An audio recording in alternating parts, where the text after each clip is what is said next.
Assalamualaikum, Football United ringan amatiran ala gue hari Jumat sore. Sudah masuk weekend.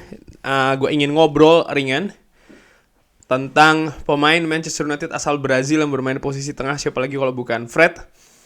Kenapa menurut gue ingin ngobrolin soal Fred kali ini sebagai topik? Karena menurut gue Fred ini cukup menarik, cukup unik bahkan ya.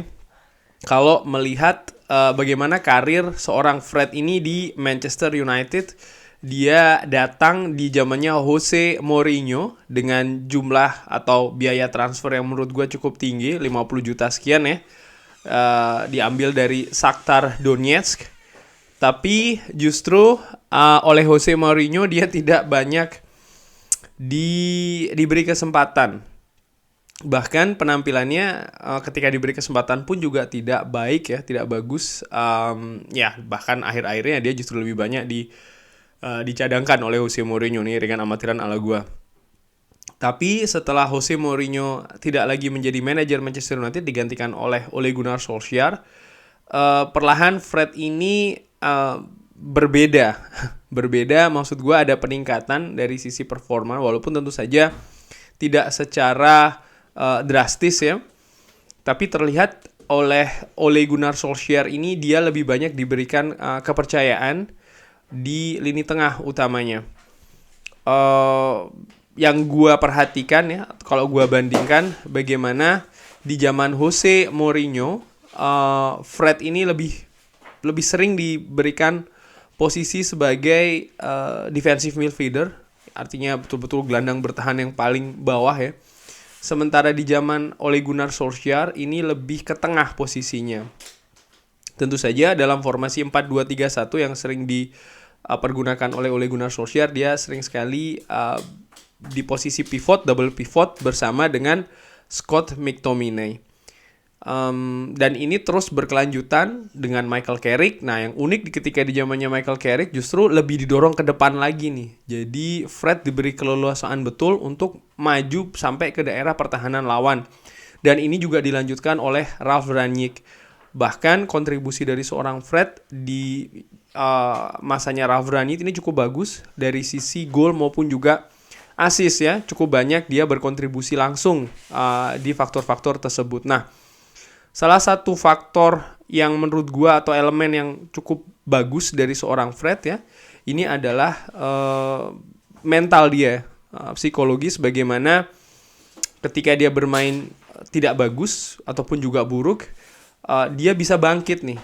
Apa yang terjadi di zamannya Jose Mourinho maupun juga di awal-awal Ole Gunnar Solskjaer di masa ya sosial media maupun juga media-media tentang sepak bola yang memberitakan kurang bagus bagi Fred ini tidak memberikan pengaruh banget. Terbukti itu tadi penampilan dia semakin meningkat, perkembangan dia juga bagus. Sekalipun gue juga tahu sekali lagi ya, dia belum sampai ke level world class player atau elite midfielder, katakanlah demikian kalau dibandingkan dengan pemain-pemain lain di posisi yang sama. Nah, menarik untuk gue bahas karena bagaimana nih nantinya di tangan Erik ten Hag.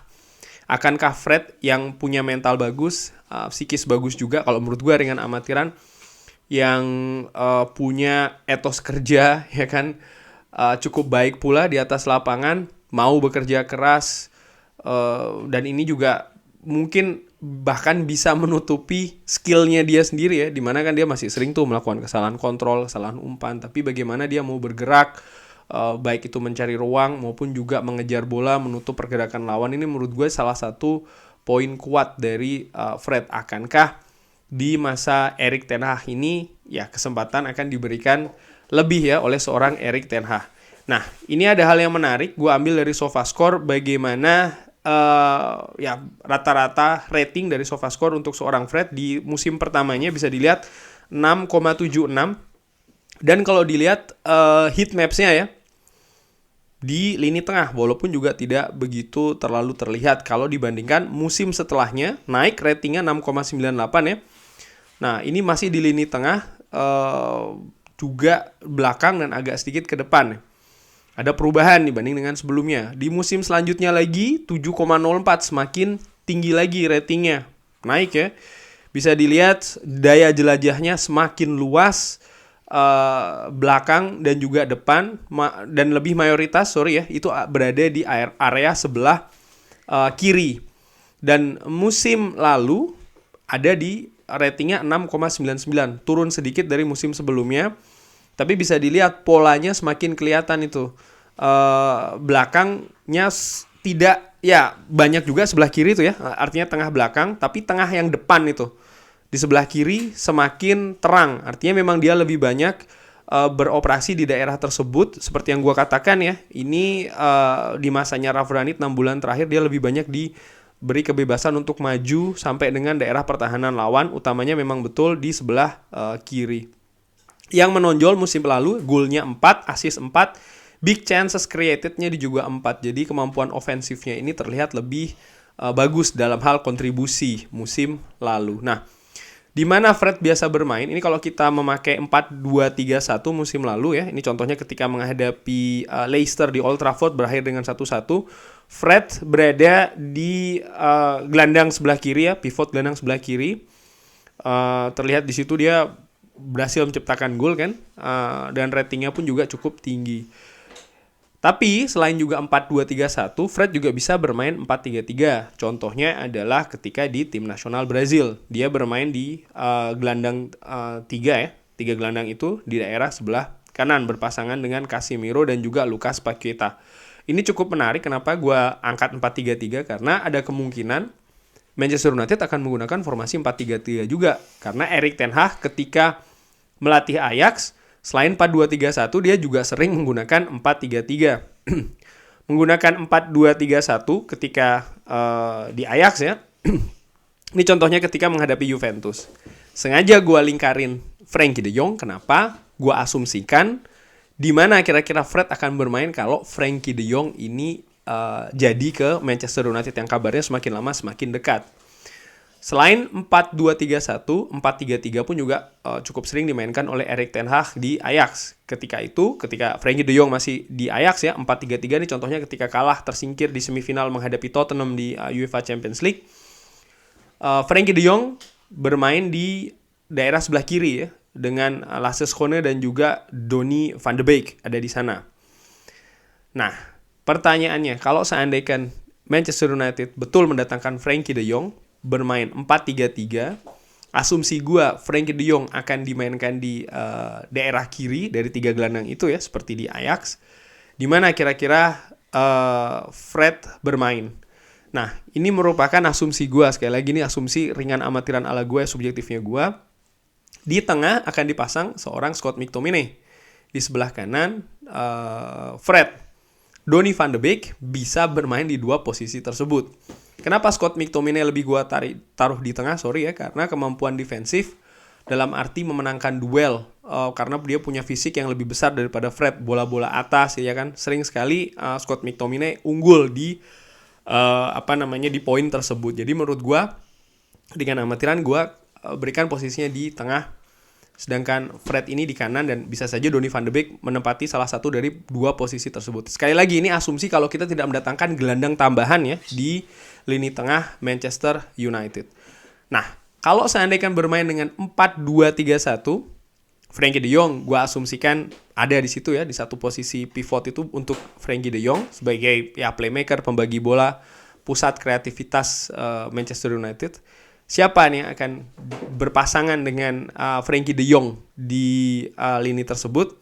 Kalau gue prediksi ya, kalau seandainya 4-2-3-1 ya Scott McTominay. Kenapa? Sekali lagi, kemampuan defensif yang selama 6 bulan terakhir ini, kalau gue lihat lebih baik daripada seorang Fred. Walaupun gue akui juga, kemampuan dari Scott McTominay ini belum mencapai level elite ya, atau world class player. Tapi kalau dibandingkan efektivitasnya dengan seorang Fred ketika dimainkan di posisi gelandang bertahan untuk perebut bola ya kan, lebih berkonsentrasi membantu lini pertahanan, gue kok melihat Scott McTominay sedikit lebih unggul daripada Fred. Sekali lagi, ini subjektifnya gue. Musim depan tentunya akan sangat menarik lini tengah Manchester United ini, karena selain Frenkie de Jong ya, kita ini kan juga dikabarkan akan mendatangkan Christian Eriksen, sedang berusaha untuk mendatangkan Christian Eriksen. Nah, kalau seandainya itu memang terjadi, sekali lagi ini masih asumsi ya, maka ya kurang lebih kita akan punya gelandang seperti ini, di mana Scott McTominay akan lebih berkonsentrasi atau mungkin diplot sebagai gelandang bertahan murni, sementara gelandang tengah itu ada Donny van de Beek dan juga Fred, dan di sisi kiri itu ada Frenkie de Jong yang mungkin juga dengan James Garner. Walaupun James Garner juga bisa mengisi posisi dari Scott McTominay. Ini ringan amatiran ala gua. Tapi untuk James Garner, gua melihat walaupun dia 2 musim ini cukup sukses di Nottingham Forest, tidak bisa dinafikan level championship ini berbeda dengan Premier League. Dia tetap masih harus diuji, dia tetap masih harus dilihat dulu.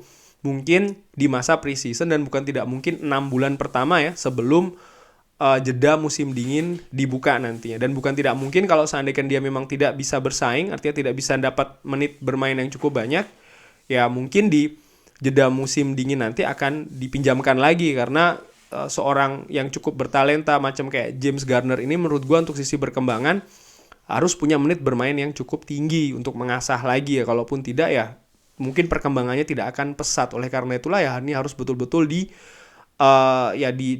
dipantau dengan sangat ketat. Nah, sedangkan Christian Eriksen dan juga Bruno Fernandes, gue pikir sih akan lebih terkonsentrasi atau diberikan posisi dalam hal gelandang serang ya, entah itu memang pemain nomor 10 ataupun mungkin dikasih di sisi sayap, itu bisa saja terjadi. Sekali lagi, ini asumsi gue. Nah, kesimpulannya bagi seorang Fred, seperti tadi gue sudah sampaikan di beberapa posisi sebelumnya ya, sepertinya kalau seandainya Erik ten Hag menggunakan formasi 4-3-3, Fred ada kemungkinan bisa bermain di sana di 4-3-3. Tentu saja dia akan bersaing dengan seorang Frenkie de Jong, bukan, Donny van de Beek ya, di lini tengah sekali lagi dengan formasi 4-3-3. Tapi kalau seandainya Erik ten Hag memasang 4-2-3-1, sepertinya peluang dia akan lebih kecil nih untuk dimainkan di posisi atau di formasi 4-2-3-1. Nah, oleh karena itulah again ya, dengan ketatnya lini tengah ini, betul-betul pemain sekarang yang berada di Manchester United ini harus bersaing ketat.